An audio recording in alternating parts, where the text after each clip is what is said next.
अस्सलाम वालेकुम गाइस, क्या हाल है। उम्मीद करते हैं आप सब लोग खैरियत से होंगे। आज की जो मैं वीडियो बना रहा हूँ वो एक होमेज का वर्टेक्स इन्वर्टर है और जिसका मॉडल नंबर है HVS1214SCC। इससे पहले जो इसकी मैंने वीडियो बनाई थी वो उसका मैंने मुकम्मल इसका रिव्यू दिया था कि ये किस कंपनी का है और इसके क्या क्या फंक्शन है और इसकी क्वालिटी कैसी है और इसका बैकअप कैसा है। वो मुकम्मल डिटेल इसकी जो है मैं वो पहली वीडियो में दे चुका हूँ। जिसने वो वीडियो नहीं देखी उसका मैं लिंक, जो ये नई वीडियो बना रहा हूँ वो मैं इसके डिस्क्रिप्शन में लिंक अटैच कर दूँगा, आप लोग वहाँ से वो वीडियो देख सकते हैं। जो ये वीडियो जो मैं बना रहा हूँ इस वीडियो में मैं आपको इसकी मुकम्मल सेटिंग के बारे में बताऊँगा कि इसकी मुकम्मल सेटिंग किस तरह की जाती है, बैटरी को और यूपीएस को किस तरह अटैच किया जाता है, इसके वोल्टेज किस तरह सेट किए जाते हैं और इसको कितने एम्पेयर से चार्ज किया जा सकता है, इसमें बैटरी की सेटिंग क्या है, ये सारा मैं आपको इस वीडियो में डिटेल से समझाऊंगा। ये एंटर का बटन है, इसको हम कुछ सेकंड के लिए प्रेस करके रखेंगे तो हम इसकी सेटिंग में चले जाएंगे। अब इसकी जो नंबर 1 पे सेटिंग आती है जी गाइस, जो इसकी नंबर 1 पे सेटिंग है वो वोल्टेज से रिलेटेड है। जो इसमें जो इसकी सेटिंग है वो दो किस्म की है, UDE और AFU। चूँकि अगर आपके वोल्ट 170 से 270 के दरमियान है तो आप उसको UDE पे रखेंगे और अगर आपके वोल्टेज 80 से 170 के दरमियान है तो आप उसको NFU पे रखेंगे। तो क्योंकि यहाँ के वोल्टेज ठीक हैं इस एरिए के, तो आप उसको UDE पे ही रहने देंगे जो इसकी डिफ़ॉल्ट की सेटिंग है। जी गाइस, दूसरे नंबर पे हमारी बैटरी की सेटिंग है। तो बैटरी की सेटिंग में हमारे पास आ जाती हैं तीन किस्म की। एक जो है वो AGN है और एक FLD है और एक USE है। तो इस पे जो अगर आपकी जो बैटरी है वो ड्राई है तो आप इसको AGN पे रखेंगे और अगर आपकी बैटरी लिक्विड वाली है तो आप उसको FLD पे रखेंगे। तो इसमें अगर आपकी बैटरी FLD है तो लिक्विड वाली है, तेज़ाब वाली, तो आप उसको FLD पे ही रहने दीजिएगा। और इसी तरह नंबर 3 पे हमारे पास आ जाते हैं अम्पेयर, कि इसके कितने अम्पेयर से हमने बैटरी को जो है वो चार्ज करना है। तो इसमें जो है वो 25 अम्पेयर हैं, 25 अम्पेयर से कर सकते हैं, 10 अम्पेयर से कर सकते हैं। और इसमें दो किस्म के आ रहे हैं कि आप इसको 25 अम्पेयर से बैटरी को चार्ज कर सकते हैं और 10 अम्पेयर से।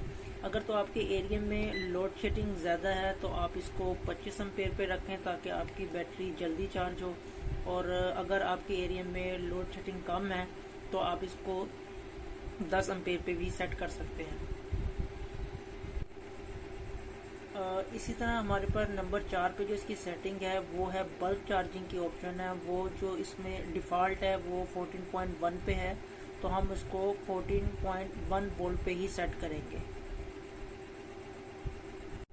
और इसी तरह जो नंबर 5 पे हमारे पास सेटिंग है वो अगर आपकी जो बैटरी है उसकी ग्रेविटी कम हो जाती है तो हम उसको कितने एम्पेयर से चार्ज कर सकते हैं। अगर तो आपकी बैटरी नई है तो आप उसको ये जो इस पे डिफ़ॉल्ट पे दिया गया है 13.5, तो आप उसको 13.5 से ही चार्ज कीजिएगा। और अगर आपकी जो बैटरी है वो पुरानी है, उसकी ग्रेविटी कम हो गई है, तो आप उसको ज़्यादा एम्पेयर से चार्ज कर सकते हैं। क्योंकि ये बैटरी नई है तो हम इसको 13.5 पे ही रखेंगे डिफ़ॉल्ट सेटिंग पे, तो उसको हम 13.5 पे ले जाते हैं।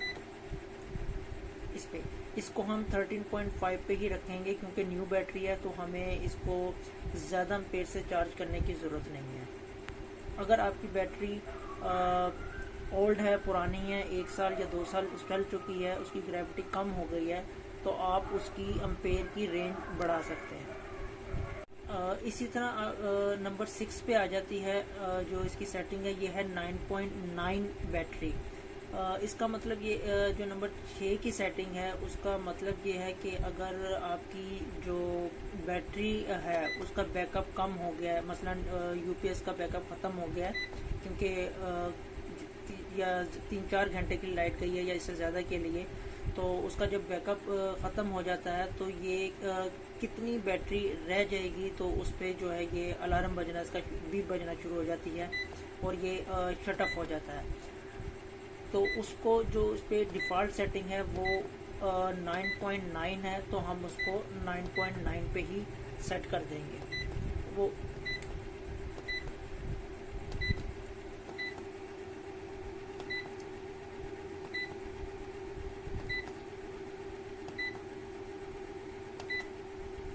ये 9.9 पे इसकी डिफ़ॉल्ट सेटिंग पे इसको सेट कर देंगे। और इसी तरह नंबर 7 पे जो हमारे पास इसकी सेटिंग है वो सोलर की सेटिंग है कि अगर इसके साथ सोलर अटैच हुआ हुआ है तो हम उसकी सोलर पे सेटिंग कैसे कर सकते हैं, क्योंकि अभी इस वक्त इसके ऊपर सोलर अटैच नहीं है, ये आप देख सकते हैं खाली बैटरी अटैच है, तो इसकी सेटिंग हमने बैटरी पे ही की हुई है। और इसी तरह नंबर 8 पे जो हमारे पास सेटिंग है वो भी सोलर की सेटिंग है कि सोलर से हम सोलर की जो प्लेटों से जो करंट आ रहा है वो कितना करंट आ रहा है उसकी जो हम डिफ़ॉल्ट सेटिंग रखेंगे। अगर सोलर ज़्यादा लगे हुए हैं तो हम उसको 30 या 40 एम्पेयर पे हम उसको सेट कर देंगे। इस वक्त क्योंकि बैटरी पे ही ये चल रहा है तो हम इसको इसी तरह छोड़ देंगे। और ये जो नंबर 9 पे हमारे पास सेटिंग है वो फ्रिक्वेंसी हर्ट्ज़ की है, जो क्योंकि हमारे एरिया में जो फ्रिक्वेंसी है वो 50 हर्ट्ज़ पे होती है तो हम उसको 50 हर्ट्ज़ पे ही रखेंगे। यही इसकी डिफ़ॉल्ट सेटिंग है, तो नंबर 9 की जो सेटिंग है उसको हम डिफ़ॉल्ट पे ही रहने देंगे।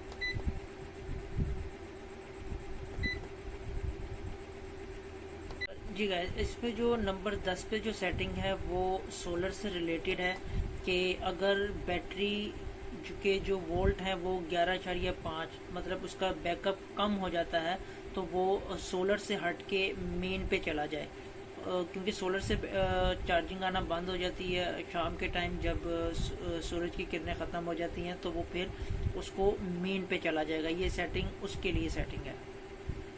जी गाइस, इसमें जो नंबर 11 पे जो इसकी सेटिंग है वो बैटरी पे है कि अगर बैटरी फुल चार्ज हो जाए, कितनी परसेंट बैटरी चार्ज हो जाए, बैटरी के वोल्ट कितने मुकम्मल हो जाए तो ये मेन से बिजली लेना, यूपीएस से बिजली लेना बंद कर दे। तो इसकी जो डिफ़ॉल्ट सेटिंग है वो 13.5 है, तो हम उसको 13.5 पे ही रहने देंगे। जैसे ही 13.5 इसके वोल्ट कंप्लीट हो जाते हैं तो ये जो यूपीएस से जो हमारे ये वर्टेक्स होमेज का जो वर्टेक्स यूपीएस है इससे जो वोल्टेज आ रहे हैं वो जैसे ही बैटरी को जो जा रहे हैं वो जैसे ही बैटरी फुल चार्ज होगी तो ये वहाँ से चार्जिंग लेना बंद कर देगा और आपकी बैटरी जैसे ही 13.5 पे आएगी, इसके वोल्ट पूरे होंगे तो ये वहाँ से कट ऑफ हो जाएगा। और जो नंबर 12 पे जो इसकी सेटिंग है वो भी सोलर और वापडा से रिलेटेड है कि अगर जो आपने सोलर लगाया हुआ है तो अगर सोलर और वापडा दोनों मिक्स होकर आपकी बैटरी को चार्ज करें तो आप उसको SNU पे रखेंगे, और अगर आप चाहते हैं कि सिर्फ वापडा पे चार्ज हो तो वो आप उसको SCO मतलब डिफ़ॉल्ट पे रहने देंगे। क्योंकि इसके साथ सोलर नहीं लगा हुआ तो हम इसकी जो सेटिंग है वो हम उसको डिफ़ॉल्ट पे ही रहने देंगे, इसको नहीं छेड़ेंगे। अगर सोलर होगा तो फिर हम इसकी सेटिंग कर सकते हैं। सोलर के लिए जो वीडियो है और जो इसकी सेटिंग है वो मैं आपको सोलर के लिए अलग इसकी वीडियो बना के दिखाऊंगा ताकि वो आपको अच्छे तरीके से आपको समझाया जा सके, क्योंकि इसके साथ सिर्फ बैटरी अटैच है तो ये ज़्यादातर बैटरी से ही रिलेटेड वीडियो बन रही है और उसकी सेटिंग भी उसी से रिलेटेड ज़्यादा है। और नंबर 13 पे जो सेटिंग है वो इसकी डिस्प्ले की सेटिंग है कि इसका जो ये डिस्प्ले है वो कितनी देर बाद इसका ऑफ हो जाए, तो इसकी इतनी ज़रूरत नहीं है, तो इसकी जो डिफ़ॉल्ट सेटिंग कंपनी की तरफ से है उसको भी हम उसी पे ही रहने देंगे। जी, बाकी उम्मीद करता हूँ कि आपको इस वीडियो में मैं बेहतर तरीके से मैंने आपको गाइड किया होगा, क्योंकि इसमें मैंने जो इस वीडियो बनाने का मकसद जो इसकी सेटिंग थी वो बैटरी से रिलेटेड ज़्यादा थी, क्योंकि इसके साथ सोलर अटैच नहीं है, तो इसलिए सोलर को मैंने ज़्यादा डिफ़ाइन नहीं किया। अगर इसके साथ सोलर अटैच होता तो मैं आपको उसका भी बेहतर तरीके से मैं आपको उसकी सेटिंग करवा सकता था, क्योंकि इस वक्त इसके साथ लिक्विड बैटरी थी, तेज़ाब वाली बैटरी थी, तो मैंने आपको उसका ही समझाया है कि अगर तेज़ाब वाली बैटरी हो तो उसकी सेटिंग हम किस पे सिलेक्ट करेंगे, और अगर ड्राई बैटरी हो तो ड्राई बैटरी की जो सेटिंग है वो क्या होगी। बाकी इंशाल्लाह नेक्स्ट वीडियो के साथ मैं फिर हाजिर होऊंगा इससे रिलेटेड, जो अगर सोलर इसके साथ मैं अटैच करता हूँ तो सोलर से रिलेटेड मैं वीडियो लेके आऊँगा कि इसके साथ अगर सोलर अटैच किया है तो उसकी सेटिंग किस तरह होगी। तो उसके लिए आप मेरे चैनल को सब्सक्राइब करें, लाइक करें और कमेंट करें। सब्सक्राइब लाजमी किया करें, क्योंकि अगर आप सब्सक्राइब करेंगे और बेल आइकन का बटन प्रेस करेंगे तो आपको जितनी भी न्यू वीडियोस आएंगी वो आपको उसका अलर्ट मिलता रहेगा। नेक्स्ट वीडियो के लिए, तब तक के लिए अल्लाह हाफिज़।